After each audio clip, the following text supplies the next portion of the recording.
Ang usikan ay isang nilalang na tao na nagtataglay ng kapangyarihang magdulot ng sakit, malas o kamalasan sa pamamagitan lamang ng tingin, salita o ritual.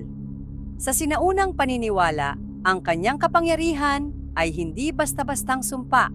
Ito ay isang uri ng itinagong mahika, ipinapasa mula henerasyon sa henerasyon o natutunan sa ilalim ng matinding hirap at sakripisyo. Ang isang usikan ay hindi laging masama, ngunit ang kanyang mga gawa ay madalas na nakaugat sa galit, inggit o paghihiganti. Maaring mangyari ang usik sa isang sanggol na pinuri ng dinagdasal o sa isang kaaway na isinumpa sa ilalim ng buwan. Sa ilalim ng mga anino ng kagubatan, sa mga palikpik ng hangin sa gitna ng gabi. Ang usikan ay nagpapakawala ng kanyang pamatay na sandata, mga salita na may sariling buhay. Isa siyang paalala na sa mundong ito, may mga matang hindi dapat salubungin at may mga papuri na may kasamang kamandag. At ito si Lola Minda. Tandaan ang taong may alam ay hindi malililang.